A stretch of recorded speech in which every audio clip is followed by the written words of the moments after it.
Imagina una ciudad próspera, la joya turística de todo un país. Piensa en hoteles repletos, avenidas llenas de gente y un lago famoso en todo el continente por sus poderes curativos. Ahora, imagina que todo eso, casi de la noche a la mañana, es tragado por el agua y borrado del mapa por un cuarto de siglo. Hace menos de 40 años, aquí mismo había hoteles de lujo, miles de turistas y una ciudad llena de vida que competía con los destinos más famosos de Argentina. Entonces, ¿qué fue lo que pasó? ¿Cómo es posible que una ciudad entera quedara hundida bajo 10 metros de agua salada? Esta es la increíble historia de Villa Epecuén. Esto que estás viendo no son las ruinas de una civilización antigua, son los restos de un sueño que se ahogó, calles cubiertas de sal, ruinas blancas y un silencio estremecedor. En su mejor momento, Villa Epecuén atraía a más de 25,000 turistas cada verano. Hoy es un paisaje fantasmal, desolador, que nos obliga a preguntar, ¿cómo es que la naturaleza, o quizás la negligencia, pudo borrar del mapa un lugar tan lleno de vida? Hoy, Frecuencia FPC te va a contar su historia. Primero tenemos que viajar al pasado, a la época dorada de Epecuén. Fundada oficialmente en 1921, la villa nació acá a orillas de un lago muy particular. El lago Epecuén no era un lago común, sus aguas tenían una concentración de sal 10 veces mayor a la de cualquier océano, una característica que solo se encontraba en el lejano Mar Muerto. Pronto se corrió la voz sobre sus propiedades curativas. Se decía que un baño en sus aguas salinas y ricas en minerales podía aliviar el reumatismo, enfermedades de la piel e incluso la depresión. Lo que empezó como un rumor local se convirtió rápidamente en un fenómeno nacional. La llegada del ferrocarril a principios del siglo XX fue el impulso que transformó a Epecuén de un simple paraje rural a un destino turístico de primer nivel. Llegaban trenes directos desde Buenos Aires con familias de la alta sociedad, turistas de Sudamérica y hasta de Europa, todos buscando el milagro de Epecuén. Los años 60 y 70 fueron la cumbre de su esplendor. La ciudad creció de una manera espectacular. En su apogeo, Epecuén tenía una población fija de unos 1,500 habitantes, pero una capacidad hotelera impresionante, más de 6,000 camas repartidas en casi 300 establecimientos comerciales. Hablamos de hoteles, pensiones, spas, restaurantes y tiendas de recuerdos. Su calle principal era la Avenida de Mayo, donde las familias paseaban. Era un lugar donde la vida normal, con sus escuelas y tiendas, se mezclaba con el lujo de un balneario de élite. Era, en pocas palabras, un paraíso construido sobre la confianza ciega, en la bondad del lago que le daba vida. Nadie imaginó que esa misma fuente de riqueza se convertiría en su verdugo. La década de los 80 llegó con un cambio preocupante. Años de lluvias mucho más intensas de lo normal empezaron a alterar el equilibrio de agua en la región. El sistema de lagunas encadenadas, del cual Epecuén es la última, empezó a recibir un volumen de agua nunca antes visto. El lago, que no tiene salida natural y solo pierde agua por evaporación, comenzó a crecer a un ritmo alarmante, entre 50 y 60 centímetros por año. Los habitantes más viejos veían con preocupación cómo la orilla se acercaba cada vez más a sus casas. Para proteger al pueblo, se había construido un muro de contención de unos 4 metros de altura, una defensa que parecía suficiente. Pero había un problema, una obra de ingeniería clave, el canal Ameghino, diseñado para desviar el exceso de agua, había quedado inconclusa desde el golpe militar de 1976. Esa obra, que pudo haber sido la salvación de Epecuén, se convirtió en un monumento a la indiferencia. La gente advirtió del peligro. Los bomberos locales alertaron a las autoridades sobre la debilidad del muro, pero sus advertencias fueron ignoradas. La respuesta oficial fue que, en el peor de los casos, el agua subiría apenas 10 centímetros, un error de cálculo que resultaría catastrófico. La noche del 10 de noviembre de 1985 se desató la tormenta perfecta. Un viento implacable del sudeste comenzó a empujar la enorme masa de agua del lago, ya crecido, hasta su límite, directamente contra el dique. Un hotelero de la época recordaría años después la tensión de aquella noche. Estaba cortada la luz de la calle, pero había una luna que dejaba ver clarito todo. Veíamos la espuma blanca del lago y después el borbotón de espuma grande. El muro no aguantó más. El agua empezó a filtrarse, primero como un hilo, y luego, con un rugido sordo, la estructura cedió. El agua no avanzó como un tsunami, sino como una marea lenta, silenciosa e imparable. Para el mediodía, las calles ya tenían 1 metro de agua.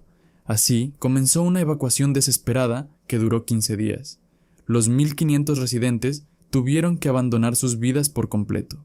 Milagrosamente, no hubo víctimas fatales, pero la pérdida fue total.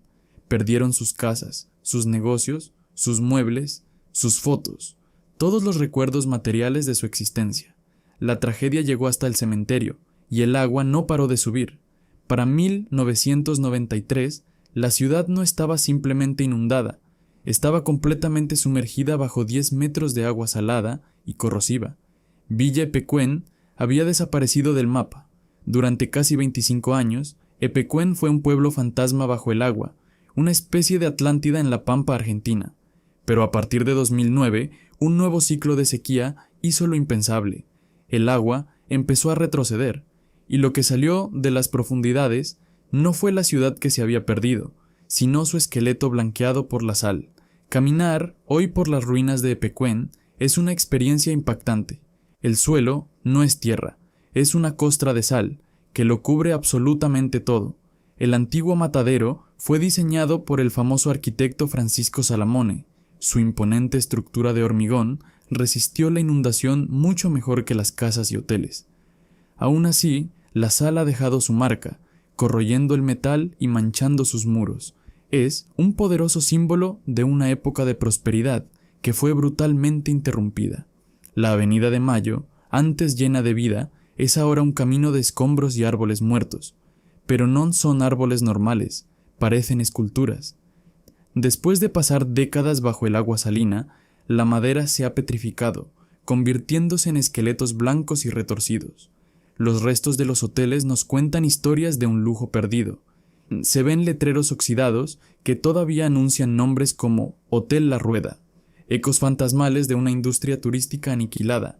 Quizás los lugares más conmovedores son los que nos hablan de la vida cotidiana. Las ruinas de la escuela, ahora un desierto de sal y ladrillos. La iglesia, de la que solo quedan algunos muros en pie, es un recordatorio de la fe de una comunidad puesta a prueba. Cada objeto cuenta una historia. El chasis de un auto oxidado, hundido en la sal. Un tocadiscos rescatado, que hoy se exhibe en el museo local y nos habla de noches de música y baile. Es la arqueología de un pasado reciente, un recordatorio de que toda una vida puede ser borrada en un instante, dejando solo fragmentos. Cuando las aguas se retiraron, el pueblo fantasma reveló algo más que ruinas. Reveló una increíble historia de resiliencia humana, encarnada en una sola persona, Pablo Novak. Nacido en Epecuén en 1930, Pablo vio el auge y la caída de su pueblo. Cuando la inundación de 1985 obligó a todos a irse, su familia se mudó a la cercana Carué. Pero Pablo, después de un tiempo, simplemente no pudo soportar el exilio, y regresó. Se convirtió en el único habitante de Villa Epecuén. Durante décadas, vivió en una pequeña casa de piedra al borde de las ruinas, sin electricidad, calentándose con una estufa a leña y rodeado por los fantasmas de su pasado. Pero no era un ermitaño amargado. Al contrario, quienes lo conocieron lo describen como un hombre alegre y conversador. Su rutina diaria era un acto de memoria.